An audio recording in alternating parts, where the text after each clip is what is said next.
I honestly pinch myself every day now that I get to do what I do and, on calls with clients, and I just love it.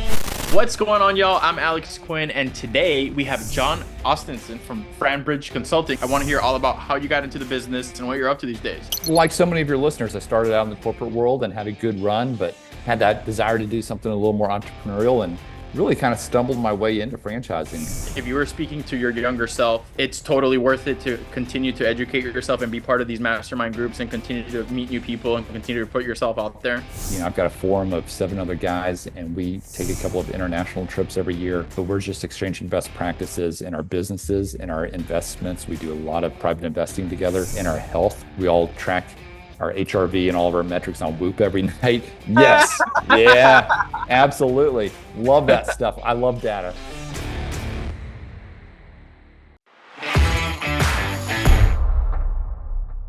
What's going on, y'all? I'm Alex Quin, and today we have Jon Ostenson from Franbridge Consulting on Hustle Inspires Hustle. It's an honor, man. What's up? Yeah, Alex, appreciate you having me. Looking forward to a great conversation. Yeah, man. Hey, listen, I think it's really cool what you do. Franchising opportunities are fantastic. I want to hear all about how you got into the business and what you're up to these days. Yeah, absolutely. Like so many of your listeners, I started out in the corporate world and had a good run, but had that desire to do something a little more entrepreneurial and really kind of stumbled my way into franchising. I left a large public company about 7, 8 years ago, and then stepped in as president of Shelf Genie, which is a large franchise system across the country, and had the opportunity to support owners day in, day out. And that's when I really fell in love with the franchise model. I just saw how so many people with different backgrounds, really diverse group, could get plugged into a franchise system and everything that we provided to support them and their successes. So long story short, I ended up partnering with the founder of the company. We spun off. We've invested in franchises. I've invested in franchises either on my own or with others as well. But I've got good people running them, and allows me to spend most of my time now helping others do the same. So, yeah, we work with clients all across the country that are looking to step into business ownership, either for the first time or maybe they're building out a portfolio and they see franchising being a valuable addition to it. So, yeah, I look forward to digging in more. What was the biggest motivation, like, to get into the field? Was it something that you just fell into, or something that was like there was a catalyst that brought you there? Yeah, well, once I saw the franchise model, I said, this is the way to do it. I just saw the higher degree of success and all the support. And, I think if you've got that billion-dollar tech startup idea, I mean, run with it. But most people I talk to say, hey, I'd love to be a business owner, but I don't know where to start. I don't have that million-dollar idea, or I'm a little nervous. I need some training wheels, which oftentimes I refer to a franchise as, because, with franchising, you've got a proven system. You've got a playbook you can execute from day one. The business can be profitable based on what it's done in other markets. You've got a franchisor on the sidelines supporting you. You've got other franchisees, your peer group that are living the same thing day in, day out. So you're exchanging best practices. I mean, this, being in marketing. I mean, if they're using marketing services, oftentimes they're getting a discount because they're buying in bulk. That could be the same for supply chain. And there's just a lot of benefits when you start to add them up. Now, the downside, and I tell some people, hey, entrepreneurship through franchising may not be right for you if you're too entrepreneurial. If you have to put your thumbprints all over it and you're too creative, franchising is for someone that wants to go out there and start on third base and go execute. That's just completely different approach than everything I'm used to doing. For the past 10 years of myself as a marketer, it's been working with clients, managing their advertising, PR budgets, scaling, but it's always a different project, or even my personal projects. Take, for example, this podcast, right? Or take, for example, another one of my projects that's a magazine. For something like this, the client archetype, I guess, is somebody who's well-established, somebody that has a cash flow, that has the time and money to invest into something. But like you said, maybe they necessarily don't want to worry about being creative or having the next big idea. There's somebody who already did the work. There's a good system. There's already a good process in place. There's good prospective clients in that specific area. That's where you come in and consult. That's right. Exactly. And maybe someone can exercise that creative muscle, in other businesses. A lot of our clients will have a portfolio of companies, and maybe 1 or 2 of them are franchises. I do think having some franchises represented makes their other businesses better, because you understand how to put processes and systems into place and what some of the best practices are. But a good franchisor is also going to let you be creative within your business. You can't just run crazy. You have to stay within the lines, but they'll give you some leeway to try new marketing vehicles or, test new ideas. I mean, that's how some of the best innovation happens. You know, the people on the ground come up with ideas. And I see that you highlight non-food, right? Non-food franchising. Can we unpack like that specific? Is it that franchising is mostly known for food, and you have to be very specific that it's not that, or how does that work? How does your Yeah. world work? You know, when I say the F word franchise, people think fast food. So I actually wrote a book called Non-Food Franchising because it's a big effort on my part to get out there and really help people understand that franchising is so much more. There's so many different industries that it encompasses. And, you know, I personally have nothing against food. We need the food guys. I support them. But my humble belief is there are just easier ways to make money, you know, ways that don't require the same capital investment on the front end. Maybe it's fewer employees, you know, less operating hours, higher margins because you don't have the food waste component of it, less susceptible to customer trends. Again, food can be right for some people, but I'd say about 95% of our clients come to us and say, we're interested in these other fields, fields like home and property services, you know, non-sexy businesses like insulation, Landscaping, gutters, insulation, landscaping, dumpsters, you know, things like that, or health and wellness. You know, that's this huge area right now, everything from mental Pilates, health, yoga, yeah, all these types of things. Yeah. fitness, men's health, exactly. You know, it's things that people are going to spend on regardless of the economy. Categories like kids, pets, seniors, you know, things that are understandable, cash flowing, and they're not going to go out of style. I love that. I think that's great, man. And I think so. As far as your process as a business, let's say I want to be your client. You work with people, let's say that already have a portfolio, but you also work with people who maybe are just getting started, and you're guiding them through that whole process, holding their hand all the way up to the time they open and even beyond. Or how does it work? Yeah, typically when they sign that franchise agreement at the very end of the process, then I pass the baton to the franchisor and they kind of run with them from a support standpoint. And that's the handoff. So I'm supporting them through the journey. It usually takes, you know, maybe 2 months on average. I'm always here to be a resource. And, you know, even after the fact, I mean, I had a couple of notes from clients yesterday, that one that said, hey, I did 1.2 million in my first year. I had another one that said, hey, just wanted you to know that I'm buying into my second brand now. We've had such success with the first one. Now, not everyone is that glowing, but quite a few of them are. You know, every now and then they'll be like, hey, I need to address something with the franchisor. What do you think? And so I can always be a resource, but I'd say most of the heavy lifting from a support standpoint is done by the franchisor after they purchase.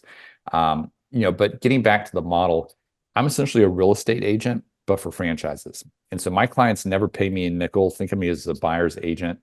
We get a referral fee on the back end from the franchise company when a placement happens. Nice thing Beautiful. is none of that passes on to my client. The franchise fee is the franchise fee. So it's a great, clean model.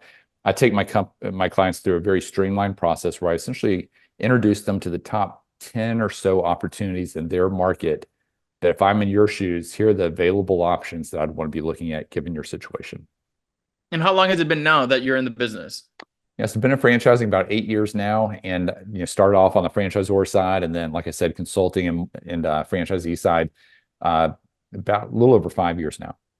What was your first franchise business? Yeah, first one. So I've got several. It was Pool Scouts. It's a pool cleaning business. I've got several in the property services arena. One that's a driveway business. I've got one that's more B2B. It's concrete and paving and line striping, like for parking lots. I did marketing for Asphalt Kingdom for some time. So you may Love know it. Asphalt Kingdom. I had a Judd on the podcast, and oh my God, it was a whole different world. I had to learn a ton for that, but Yeah. it's important to take care of your concrete. Absolutely. No, it's a big space for sure. And, you know, it's all around you. I've got one just north of you down in Del Rey that I opened back in the fall that's in the health and wellness arena. It's custom orthotics. So using 3D printing, they produce arch supports and insoles. They're catering a little more to the older population. Everyone uses these, but that's kind of our sweet spot. So Del Rey was obviously a good market for that. So you have multiple businesses, obviously, with your franchising model. What strategies have you found most effective for managing multiple outlets across different locations while at the same time ensuring that all of them operate at their peak? Yeah, good people. It comes down to having a good driver. You know, you can hand off a vehicle, but whoever's taking the keys. Yeah, the nice thing is with a strong franchise system, I mean, the buck still stops with you as the owner. I don't want to sugarcoat it. You know, you're still, you know, doing some lifting, especially early on. But over time, you can really set someone up for success if they've got a great franchisor on the sideline. they can kind of carry that support water for you, managing the manager. And so it takes a lot of the just small questions and support off of you as the owner if you have a manager running the business that's going to that franchisor. So I'd say about half of our clients will start out as an owner operator where they're running the business from day one, and about half actually put a manager in place day one to run it, and maybe they keep their day job. And in that case, it comes down to having a good person, but we call that the semi-passive or executive approach. Is there a sweet spot towards where, when you're vetting people that potentially want to work with you or start their own franchise, that you tell them, look, if you're not making at least this much, or if you don't have at least this much in the bank, don't do this to yourself. Is there a sweet spot there? Yeah, I'd say, most folks have at least a couple 100,000 in net worth. I mean, we do have some clients, they'll be as low as maybe like 150,000 net worth. And the franchise systems too have that requirement. They don't want you stepping into business ownership if you're not going to have the liquid capital to be able to kind of continue your lifestyle during that time. So I'd say if you're below 150, strive to kind of work towards getting to that threshold. But most of our clients would be a good bit north of that. Okay. And I just had a client a few minutes ago, and he's worth about 6-7 million. And so we have quite a few in that arena, but I'd say most of them are somewhere in between. It must be really cool for you too, though, because being able to work with these types of people, whether they're newbies or whether they're well established and they have a lot of businesses or they have a big net worth. So it's every day is a new learning experience for yourself as a franchise owner, for yourself, as a business owner that is consulting for these people. It must be like, you must have a lot of wild stories, man. You must be learning a whole lot. And I could tell from the fact that you have your book and that you're active, you're on podcasts, you're putting yourself out there. It's a very important part of the process. We never really finished learning. We're only as smart as the last thing that we learned and how open-minded we are towards like learning our field, right? Love learning new things. I love learning these new business models of newer franchises coming down the chute. But there's so many common threads with those that I work with across the country, and they could have, be from maybe IT folks, or maybe they've got a sales background, or maybe the doctors and lawyers. I mean, really a whole wide range of backgrounds.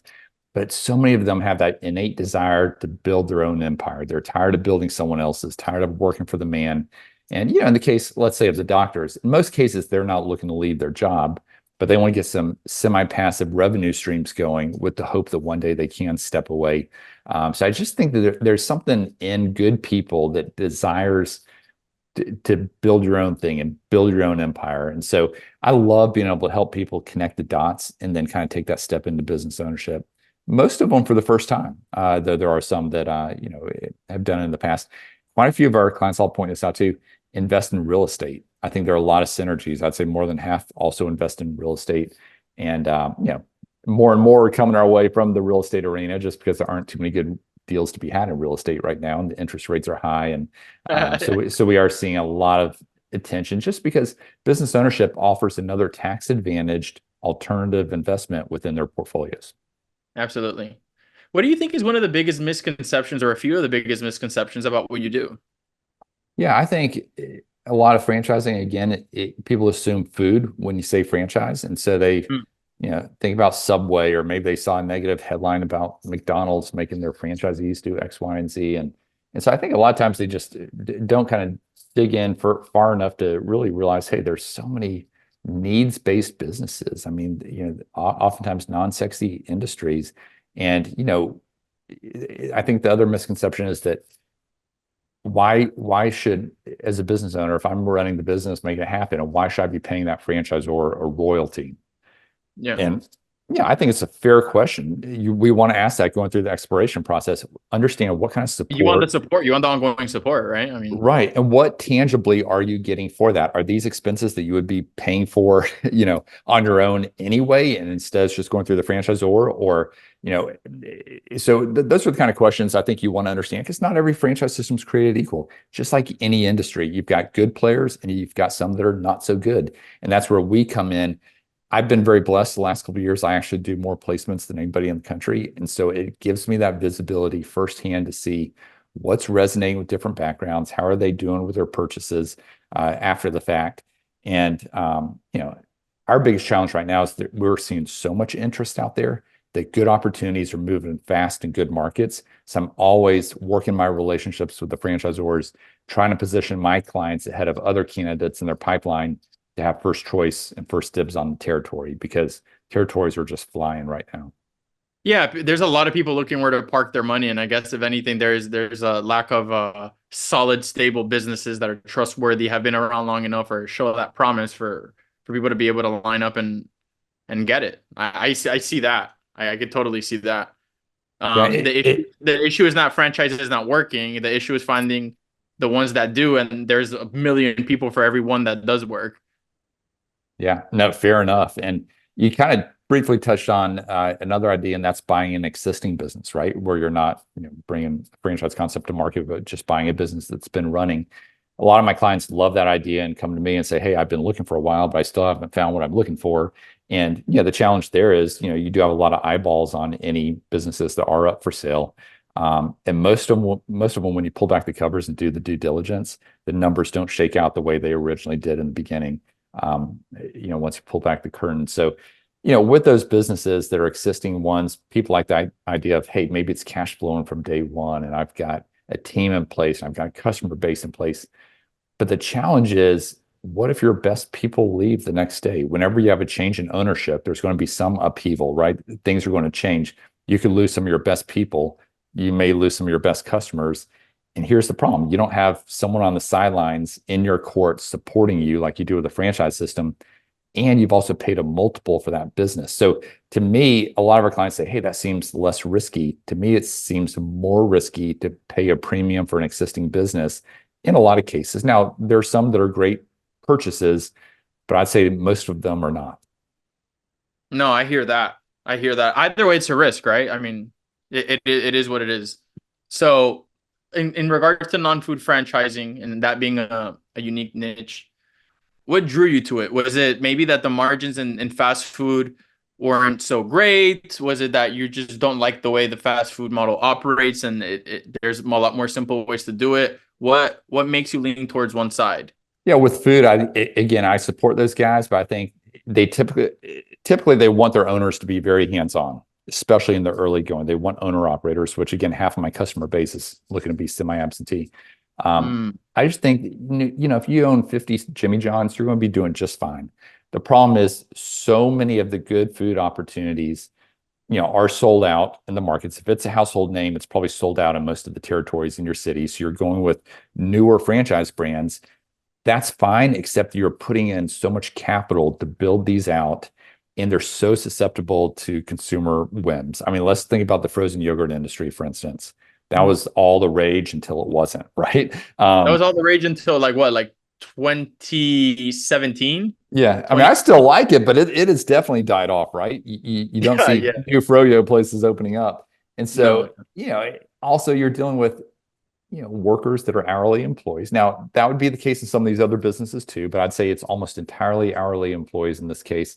And, your operating hours, typically you don't have weekends off or evenings off.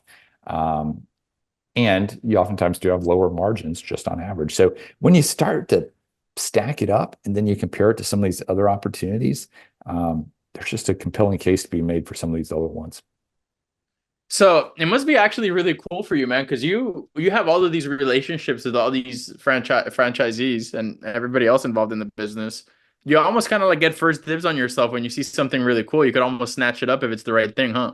Yeah, no, and I live in one of the hottest markets in the country in Atlanta, so I have to be pretty early here. Things do move so fast. Certainly, Yeah. South Florida is a hot market. Austin, South Denver, DFW. I mean, some of the hottest markets out there. But yeah, no, I love getting first dibs and insights, and I'm always trying to position my clients to just at the front of the line. I'm like, hey, trust me on this one. It's early. They only have a couple locations, but for me, when I'm looking at a situation like that, I'm looking at the financial model, looking at the competitive advantages. I'm looking at what those initial owners in their system are saying about their experience. But one of the most important criteria that I look at is that leadership team. I want to see not only industry experience, but I want to see that they've complemented that with franchise experience. Experienced people that have been there, done that, supported successful franchisees in their past. And so that's a power team right there. And so once we see that in an industry where we see opportunity, that's where we try to position our clients. From a financials perspective, right? Let's say, we're going to start up a new brand. not a new member, we're going to open a franchise, maybe a few $100,000 in. From a return on investment perspective, because I'm asking you not knowing jack shit about this world. Yep. Okay. How, I mean, I guess everybody has a different approach. Maybe it's a little question, but how do your clients or the people you typically work with approach analyzing when they're going to get a return on that initial cash investment? How is that? How's that process? Yeah. So the nice thing is when you're going through the exploration process before you ever sign, you get some good information. So you go in eyes wide open. Nothing's a guarantee, nothing's promised. But if you have historical data to go off of, that's a lot better than a back of the napkin, pro forma, right? And so you go in, you've got what's called an FDD, a franchise disclosure document. Every franchise system has one. Within that, there's 23 sections, or we call them items. So your item 19 is where the franchisor shares their historical results, their financial results, for their franchisees. And so you get to see firsthand how are others performing in their system. That's obviously where people go pretty fast when they start looking at an opportunity.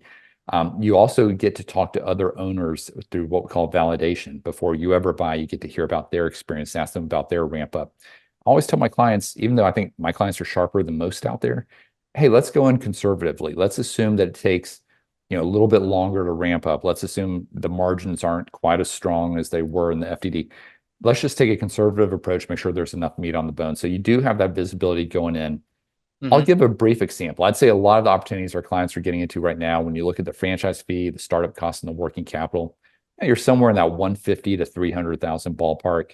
Some are using cash to fund it. Some are using 50,000 in cash plus an SBA loan. That's very common.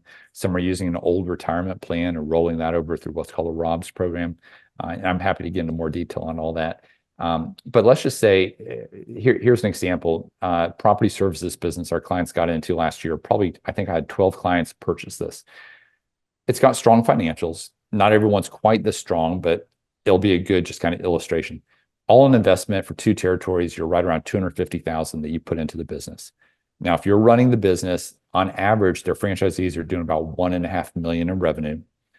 And, you're usually up to that run rate at some point during year 2, right? But 1.5 million, and they're dropping about 25% to the bottom line. So end of the day, that's 25%. That's 375,000 to the bottom line on an initial investment of 250,000. So from a return standpoint, that's pretty attractive because you're doing that each year in theory, right? And you're building an asset that you're going to be able to sell down the road. And as a business owner, you can write off expenses you couldn't as a W-2. So I'd say in that case, they're 25% margins. A lot of the businesses we work with maybe more closer to 15 to 20%. But that gives you a little bit of an idea from a return standpoint. Okay, I love that. That was very clear. Thank you for answering. So look, with a staggering 92% success rate of franchises after 5 years, in your opinion, what makes franchising more viable option than starting a business from scratch? Yeah, you look at the success rates, and 92% is the published number. I mean, I don't know if it's exactly 92%, but it's going to be significant. I've seen different data sources. It's significantly higher than if you were to just start up, right? I mean, the research has clearly shown that. So, I think it's pretty compelling. Some of those reasons I said earlier, just because you're in business for yourself, but you're not by yourself. You've got that support system. You're buying into a model that you're not questioning product market fit because it's already been proven out by other people with similar backgrounds in similar markets. And that franchisor from day one, they've got a checklist. Here are all the things that need to be done leading up to the opening. Let's say you're not having to reinvent the wheel and guess. I mean, especially if this is your first time ever starting a business, wouldn't it be great if you had an instruction manual? Now, a lot of those things the franchisor is doing for you. In some cases, you're doing those things. But then all along the way, you typically have a coach on that franchisor's team. You've got marketing, oftentimes either in-house with that franchisor, or maybe it's a preferred vendor. But either way, you're going to have a large data set where your marketing is somewhat optimized from day one because, again, they know what it takes to launch a business and what kind of marketing needs to be hitting, what messaging works because it's been tested in another market. So, that is great. That is great. Yeah, so those are just a couple of reasons. It kind of gets you off to a running start. Again, to be cliche, you start on third base instead of starting at home.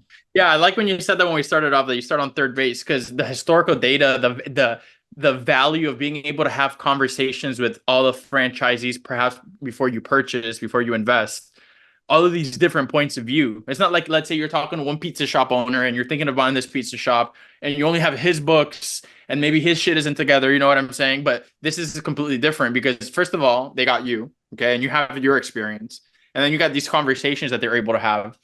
Let me ask you something. Typically, your clients, what kind of people do they have on their team to have a deal like this? They have their accountant for sure. They have an attorney. They have you. What other professionals do they have on their team that help them qualify these businesses before they purchase or before they Yeah. invest? Yeah, I'd say every now and then they'll bring their accountant in. Oftentimes they don't that much. A lot of my clients are looking for a good accountant to be honest, but I'd say, you can set up the LLC online. I set them up all the time, but if you wanted to have an attorney do it, certainly we've got referrals there. I do recommend once they get to the point before they sign, let's have a franchise attorney review the agreement with you. We've got several of those that are partners of ours that we can bring in to help our clients with that. A key piece would be the funding partner. Again, probably half of our clients use SBA loans where maybe you're putting in 20, 25% and then leveraging and to fund the rest through an SBA loan. That's very, very common. Or if you're using an old retirement plan, there are ways to roll that over. And so we've got some funding partners that we set our clients up with that take them through, how those programs work and kind of support them in that. So really, we've tried to build a one-stop shop. I even have a recruiting partner that can help our clients find general managers for their business if they need. So we try to be a one-stop shop for them. So you mentioned the possibility of running franchises passively or semi-passively, right? So could you explain how this works and share examples of individuals who've maybe successfully implemented this model? Yeah, a great case study would be my client Nathan over in South Carolina. Nathan is the largest franchisee of 2 Men and a Truck moving service. Operates like a dozen markets or so. He does about 35 million a year in revenue. So every year, Nathan and I will do another franchise deal on average, and he'll come to me and say, "Jon, what are you liking out there in the market?" I'll take him through some opportunities, and he never runs any of these businesses. He puts someone in charge, either someone that's proven themselves within his organization or someone that he met at church or in the community that he really likes. Oftentimes it's someone in their mid to late 20s, sharp kid that is hungry. And in his case, he'll actually give them some equity. Not all of our clients give equity. Some just do bonus plans, but he'll actually give them equity and say, "Hey, go make us proud." And they'll go run this new franchise concept for him. So he's still coaching from the sidelines. He's still involved to some degree, but by and large, they're running the day-to-day operations. And when they need support, they go to that franchisor on the sidelines and ask their questions and work with their team. So really allows you to continue focused on your main thing, whether it be a day job or whether it be an existing business. We all know, I don't even have to say it, but I mean, it comes down to having a good person that you put in place, right? And then you create the incentive plan around that, and then a good franchisor on the sideline. Why do you think that real estate investors are particularly drawn to franchising, and how does franchising complement their investing portfolio? Yeah, I'd say even more so now, but always we've had a lot of real estate investors, and I think, by and large, they're looking for alternative investments that are tax advantaged, and they like the way that fits in. In some cases, we have commercial real estate guys that say, "Hey, I've got an extra space in my shopping center. I'd love to find a franchise to plug in there." More oftentimes, though, it's, "Hey, I've got a couple of Airbnb rentals or long-term rentals that I invest in, and I'm paying all these other service providers to, whether it be providing property management service or, repairing cracks or windows or what have you, landscaping. Why don't I just do it myself and vertically integrate? And then I could also do it for other owners of properties as well." And so a lot of times home and property services is a huge area of franchising. It's one that we've seen a lot of interest in, and there's just some natural tie-ins to real estate. So having you in the Rolodex, man, is like having a cheat code, because a lot of these, like, they're what you bring to the table for them, outside of the fact that the person selling the franchise is paying you and not them, which already is incredible. We're talking tax advantages. We're talking long-term opportunities. It's more than just, I want to invest. I want to buy a new business. I want to buy into a franchise. You're helping in many areas of their business. So it's almost really cool to see how you could develop with a franchise owner, like what you just mentioned, the 2 Men and a Truck. This guy's doing about 35 million a year. He's still buying franchises, and you're still being part of his his operations team in a sense. Because the question I asked you a few minutes ago, that's kind of what it alluded to. A lot of these guys who are running these types of business have a lot of people on their team, like key people on their team, right? Like the attorneys, the insurance agents, the bookkeepers, the tax attorneys. It's a team of people that are essentially just making sure that all the pieces are being moved in the right place at the right time. It's not just the business. It's like sometimes they need to do it for tax reasons. Can you maybe give me an example of it? You don't have to be specific on name of client or anything, but on a time where maybe something you did for a client greatly benefited them from a tax perspective. Yeah, and I'd say the most important team member of theirs is that franchisor, right? That's there supporting them, supporting their business day in, day out. Yeah, from a tax standpoint, I love sharing, things that most of this is stuff I personally do, and that's where I learn it. And so it's everything Yeah. from Section 179, accelerating depreciation, maybe on certain assets within the business, to, for me, I pay my three kids in my business. Yeah. They package and ship my books for me. They'll clean my office, do little things like that. And so I pay them each around 13,000 per year. Well, I then take half of that and roll it into a Roth IRA for each of them because, starting the investing early on. If you were a W-2 employee, you can't pay your kids. And so I get a tax write-off for paying my kids, and then, they're able to start investing. And then I use some of that other money that I pay them towards their tuition, their school tuition. So, there's just a lot of things you can do. You can write off your internet and cable and all that. And so oftentimes when I'm talking with clients, this isn't a specific example, but it's more of just general, I call it the trifecta. When you're in business ownership, you're building cash flow, you're building an asset that you can sell down the road, but you also get those tax benefits. That's kind of the third piece that oftentimes people overlook. And, there's just a lot of creative things you can do from a defined benefit standpoint, defined benefit plans. You can pay your spouse. You can do different creative things within the business from an investment standpoint that you couldn't as a W-2.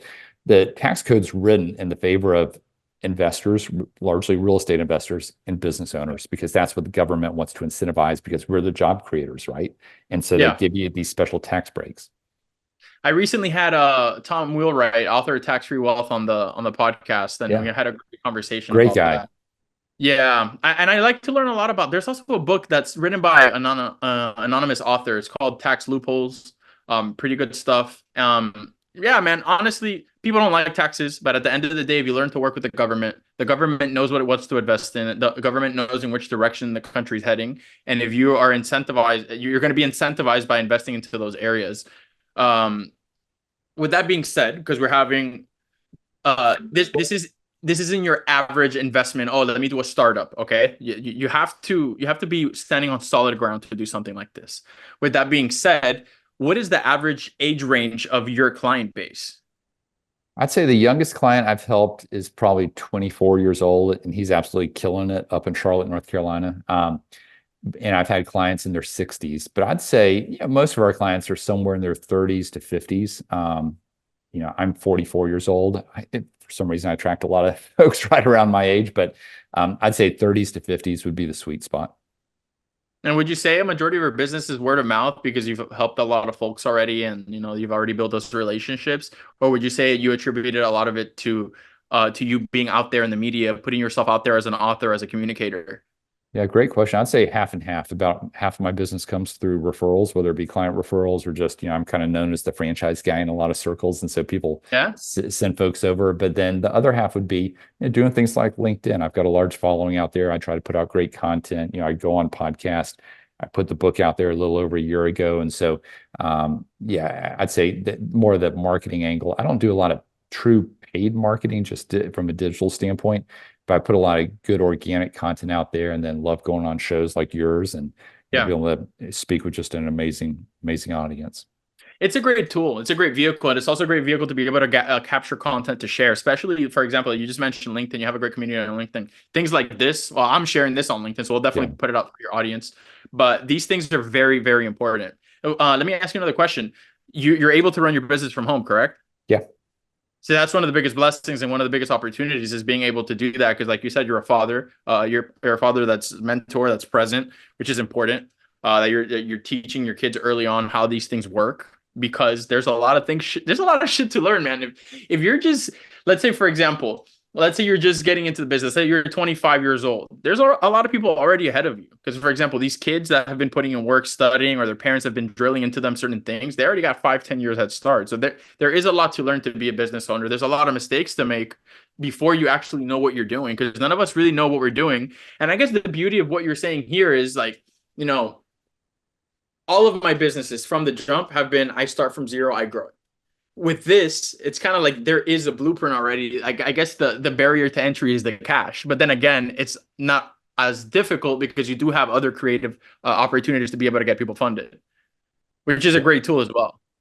Yeah, no, that's exactly right. And no, I spent many years commuting within the corporate world and had a good run, could have done that forever, but just had that desire, that innate desire to do something more entrepreneurial, which I think resides in so many of us. And I mean, I honestly pinch myself every day now that I get to do what I do, and I get to do it from home, you know.